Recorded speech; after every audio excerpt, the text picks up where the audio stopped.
পুনৰ কেন্দ্ৰীয় মন্ত্ৰীৰ দায়িত্ব গ্ৰহণৰ পাছতে বিজেপিৰ কাৰ্যালয়ত উপস্থিত হয় সৰ্বানন্দ সোণোৱাল। ৰাজ্যিক বিজেপিৰ কাৰ্যালয়ত সৰ্বানন্দ সোণোৱালক আদৰণি জনোৱা হয়।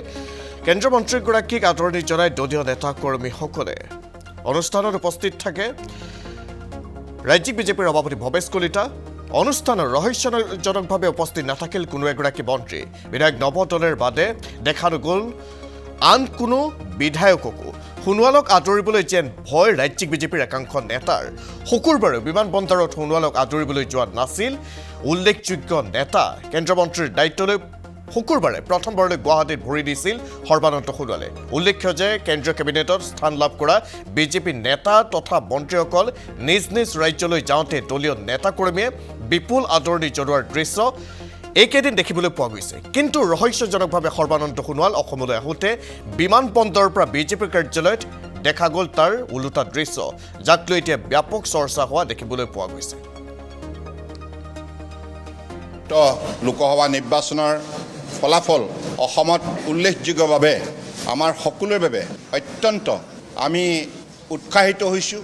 কাৰণ এই নিৰ্বাচনত 14খন আসনৰ ভিতৰত আমি 11খন আসন পাবলৈ সক্ষম হ'লোঁ। গতিকে এই সফলতাই ভাৰতীয় জনতা পাৰ্টীৰ নেতৃত্বাধীন আজি অসমত যি চৰকাৰ আছে, নিশ্চিতভাৱে এইখন চৰকাৰৰ কাম কাজক অসমৰ জনগণে স্বীকৃতি প্ৰদান কৰিছে। আৰু অসমৰ বৰাক ব্ৰহ্মপুত্ৰ পাহাৰ ভৈয়ামৰ প্ৰতিটো অঞ্চলৰ ভোটদাতা ৰাইজে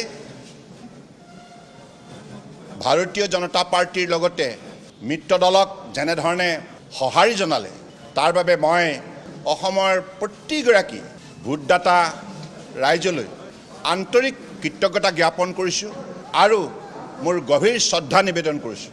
আৰু আজি এই সফলতাৰ বাবে এটি কথা স্বীকাৰ কৰিবই লাগিব যে অসমৰ মাননীয় মুখ্যমন্ত্ৰী ডক্টৰ হিমন্ত বিশ্ব শৰ্মা ডাঙৰীয়াৰ কঠোৰ পৰিশ্ৰম, তেখেতে নিৰ্বাচনৰ সময়ত লোৱা পদক্ষেপ আৰু তেখেতৰ চৰকাৰৰ আৰু মিত্ৰজোঁটৰ মন্ত্ৰী বিধায়কসকল আৰু বিভিন্ন পৰ্যায়ত কাম কৰি থকা জনপ্ৰতিনিধিসকলৰ যি অৱদান, নিশ্চিতভাৱে ই আমাৰ সকলোৰে বাবে অত্যন্ত উৎসাহজনক। আৰু ভাৰতীয় জনতা পাৰ্টীৰ আমাৰ ৰাজ্যিক সমিতিৰ মাননীয় সভাপতি ভৱেশ কলিতা ডাঙৰীয়াৰ নেতৃত্বত সংগঠনটোৰ বিভিন্ন পৰ্যায়ত কাৰ্যকৰ্তাসকলে যেনেধৰণে নিষ্ঠাৰে কাম কৰিলে, তাৰ বাবে ভৱেশ কলিতা ডাঙৰীয়াকো মই বিশেষভাৱে ধন্যবাদ জনাইছোঁ।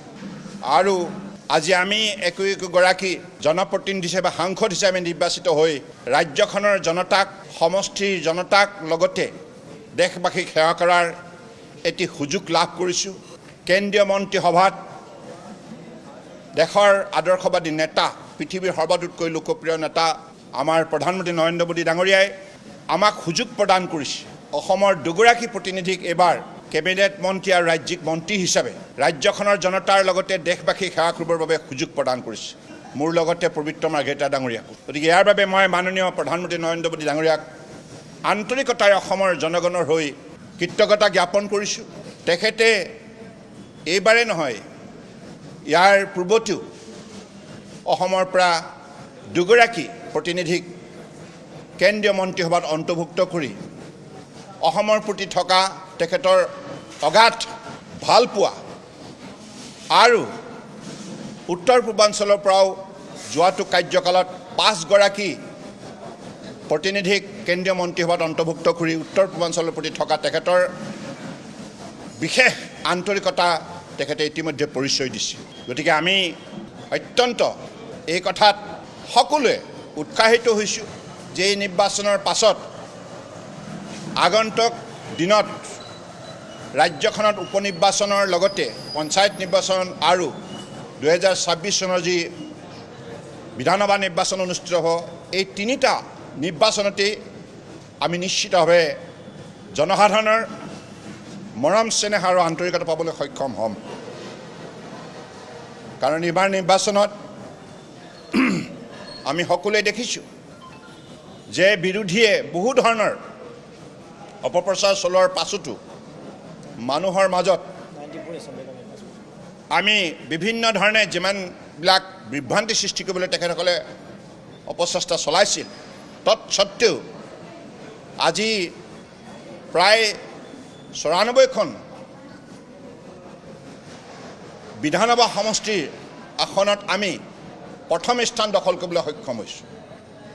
গতিকে মই ভাবোঁ যে নিশ্চিতভাৱে আগন্তুক দিনত প্ৰতিটো নিৰ্বাচনতেই আমি ৰাইজৰ আশীৰ্বাদ আৰু সহযোগিতা পাবলৈ সক্ষম হ'ম। আৰু এই বিশ্বাসেৰে আগন্তুক দিনত আমাৰ প্ৰতিজন কাৰ্যকৰ্তাই দৃঢ়তাৰে কাম কৰি যাব। মই এই সুযোগতে নিশ্চিতভাৱে এটি কথা ক'বই লাগিব যে অসমত ভাৰতীয় জনতা পাৰ্টীৰ কাৰ্যকৰ্তাসকলে তৃণমূল পৰ্যায়ৰ পৰা যিমান কষ্ট স্বীকাৰ কৰিলে, মূৰৰ ঘাম মাটিত পেলাই,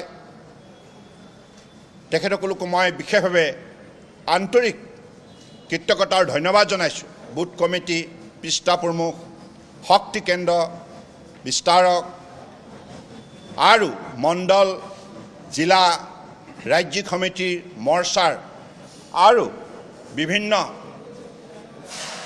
পৰ্যায়ৰ জনপ্ৰতিনিধিসকলে যেনেধৰণে কষ্ট স্বীকাৰ কৰিলে, আমাৰ বিধায়কসকল, সাংসদসকল আৰু মন্ত্ৰীসকলে ডক্টৰ হিমন্ত বিশ্ব শৰ্মা ডাঙৰীয়াৰ নেতৃত্বত যিমান নিষ্ঠাৰে কাম কৰিলে, তাৰ ফলশ্ৰুতিত আজি এই সুফল পাবলৈ সক্ষম হ'লোঁ। তাৰ বাবে মই সকলোকে বিশেষভাৱে আন্তৰিক কৃতজ্ঞতাৰ ধন্যবাদ জনাইছোঁ।